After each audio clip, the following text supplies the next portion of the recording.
In the beginning, Enoch and the journey beyond death.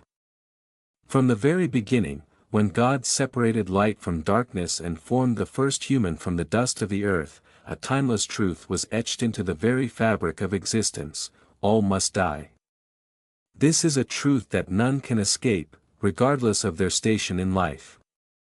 Whether a king or a commoner, a mighty warrior or a humble servant, whether a prophet of righteousness or a sinner of great evil, no one is exempt from the unyielding passage of time.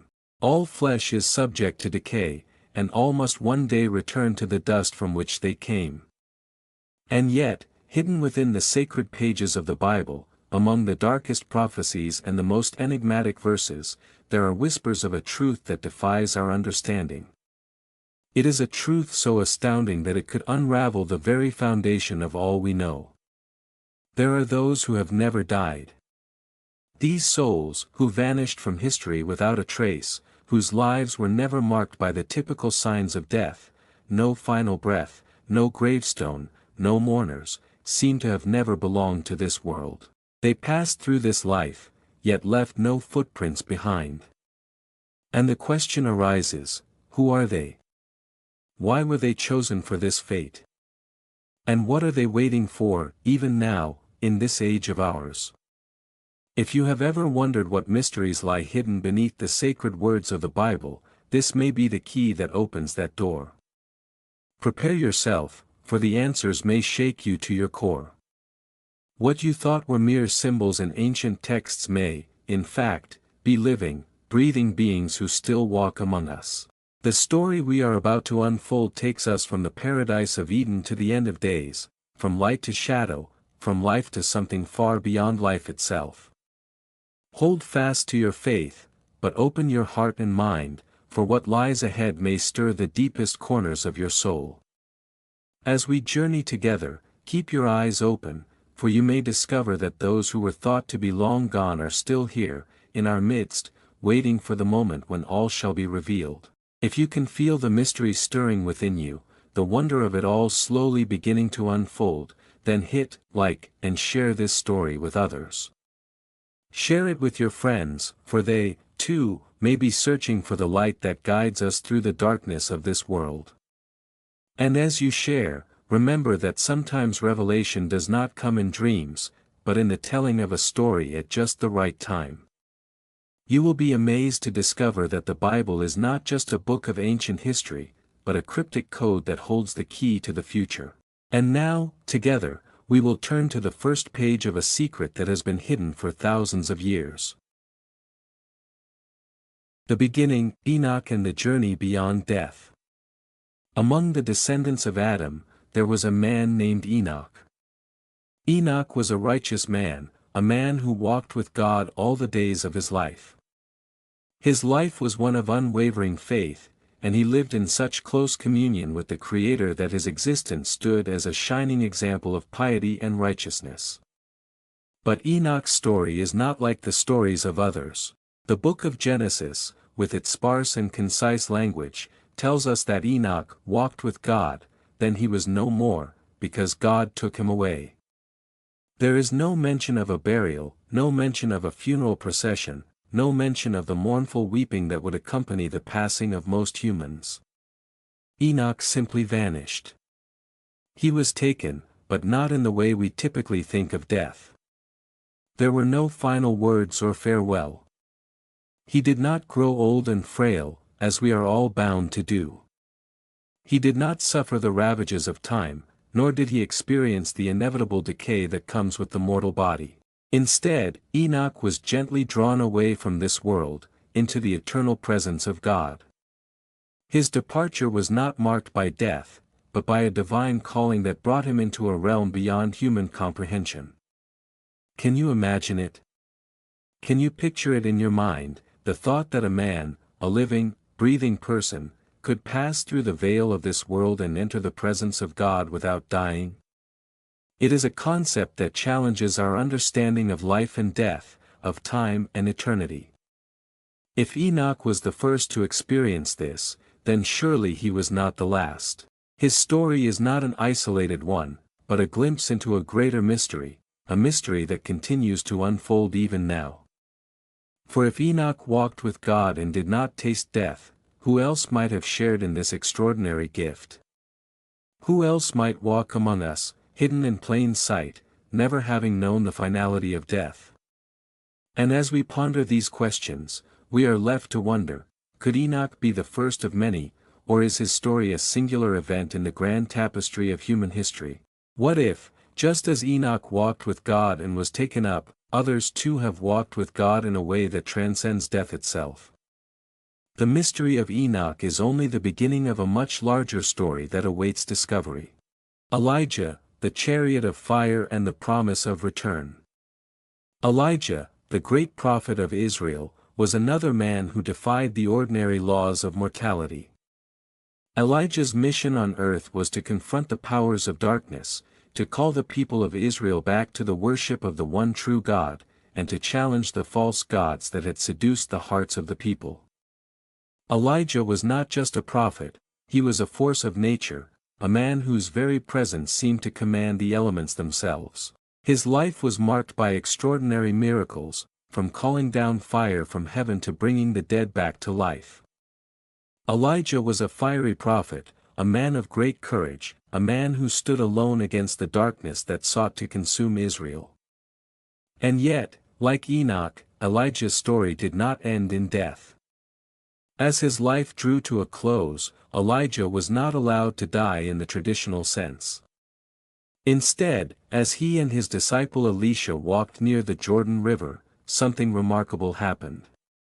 The skies opened, and a chariot of fire, drawn by horses of fire, appeared and separated the two men. Elijah was taken up into the heavens in a whirlwind, ascending into the sky in a blaze of glory.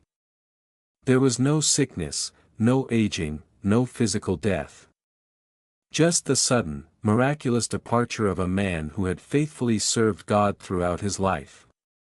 Elijah's departure was not a mere death, but a divine ascent, a powerful demonstration of God's sovereignty over time and death itself.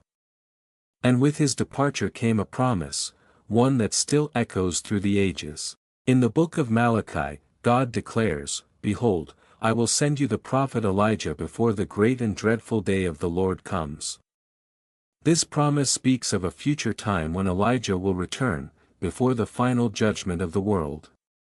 Could it be that Elijah is still among us, hidden in plain sight, waiting for the appointed time when he will once again step into the role that God has prepared for him?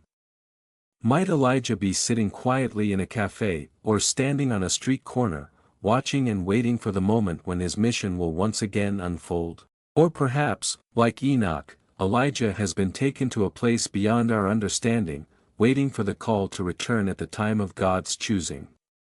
The question remains, is Elijah still among us, and if so, what is he waiting for? The promise of his return remains, and it is a promise that continues to stir the hearts of those who believe in the coming of the Lord. Melchizedek, the one outside of time. Among the many mysterious figures in the Bible, none stands more enigmatic than Melchizedek. This figure appears suddenly, without warning, and leaves without a trace. There is no record of his birth, no genealogy, no mention of his death. He is simply introduced as the King of Salem and the Priest of God Most High. Melchizedek's sudden appearance and equally sudden disappearance make him a figure shrouded in mystery, one whose existence seems to transcend the normal constraints of time and space. Melchizedek is a man who exists outside the bounds of human understanding. He is not a descendant of Abraham, nor is he part of the priestly line of Levi. His priesthood is not rooted in the traditions of Israel, nor is he bound by the mortal constraints that govern all other men. Instead, Melchizedek's priesthood is eternal, a symbol of the everlasting nature of God and his covenant with his people. When Melchizedek meets Abraham, he blesses him, acknowledging Abraham as the chosen servant of God, and then he disappears from the pages of history. But even though Melchizedek vanishes from the record, his legacy is not forgotten. In the New Testament, the book of Hebrews tells us that Jesus Christ is a priest, after the order of Melchizedek. This means that Jesus' priesthood is not temporary, not bound by time or tradition, but eternal, just as Melchizedek's was. Melchizedek, in his brief appearance, represents something far greater than any human priesthood. He represents the eternal, unchanging nature of God's plan, a plan that extends beyond time, beyond death, beyond the limitations of this world. Could Melchizedek's priesthood be a shadow of things to come? Could he be a figure who, like Enoch and Elijah, still exists in some form beyond death, waiting for the appointed time to fulfill the mysteries of God's eternal plan? The 144,000 warriors of the light. In the book of Revelation, a group of individuals is introduced who are set apart from the rest of humanity. These are the 144,000, sealed servants of God who stand as a symbol of purity and righteousness in the midst of the coming tribulation. The 144,000 are not ordinary people. They are described as being from the 12 tribes of Israel, yet they are unlike any others. They are pure, without blemish, and free from deceit. In the midst of a world that is falling into chaos, they stand as the firstfruits of a divine harvest. They are the army of light, chosen and set apart for a special purpose, a purpose that will only be revealed in the fullness of time. The 144,000 are not affected by the plagues that ravage the earth, nor do they fall to the power of the beast. They are protected by God, and they remain steadfast in their faith even as the world crumbles around them. These 144,000 warriors are the ones who will stand firm at the final judgment, when all is revealed and the truth is made known. They are the pillars of faith, the ones who will rise up in the final battle between light and darkness. Could they be the descendants of Enoch, Elijah, and Melchizedek, a bloodline preserved by God for the ultimate purpose of fulfilling His plan for humanity? The 144,000 are not just symbols in a distant prophecy, they are real, and they are waiting for the moment when they will stand together and reveal the full glory of God's eternal plan. Nephilim, the immortal line of darkness. But not all immortality comes from the light. In the book of Genesis, we read about the Nephilim, giants who were the product of a forbidden union between the sons of God and the daughters of men. These giants were mighty warriors, possessing strength and power beyond the abilities of normal humans. They were born of a defiled union, one that was never meant to occur, and as a result, they were creatures who existed outside the natural order. Despite the flood that came to cleanse the earth of wickedness, the Nephilim did not vanish completely. In fact, the Bible suggests that they continue to exist, or at least their legacy did. When the Israelites entered the land of Canaan, they encountered giants, beings who struck fear into the hearts of God's people. These Nephilim were not just beings of great physical power, but also of great spiritual significance. They were born of darkness, and their immortality was not a gift from God, but a curse. The Nephilim are the ancient enemies of the tribe of the immortals, those who stand in opposition to the forces of light and righteousness. They are the embodiment of everything that seeks to corrupt and destroy the divine plan. But even though they are immortal, they are not part of the light. Their immortality is a dark reflection of the eternal life promised to those who follow God. Could the Nephilim be the dark counterpart to the immortal tribe? Could they, too, have walked among us, hidden in the shadows, waiting for the final confrontation between light and darkness? The final battle begins. The Bible speaks not only of the end of the world, but of a final battle between two forces, light and darkness.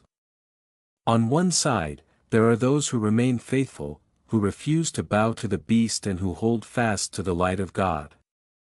On the other side, there are the ancient forces of darkness, the Nephilim, rebellious spirits, and all who seek to lead humanity astray. The battle between these forces will be fought not in the physical realm, but in the spiritual realm, where the true struggle for humanity's soul takes place. In the midst of this battle, ordinary people, like you and me, will play a pivotal role. We may not be aware of it, but we are surrounded by those who belong to the immortal tribe, walking among us and waiting for the final call. We are part of a greater story, a story that began in Eden and will culminate in the final victory of light over darkness. Could we be standing next to someone who is not of this world? Could we be walking alongside one of the 144,000, or one of the ancient prophets, or even one who has never tasted death? We may never know, but one thing is certain: the final battle is coming, and those who stand in the light will be victorious. The immortal tribe will rise, and their light will shine forever.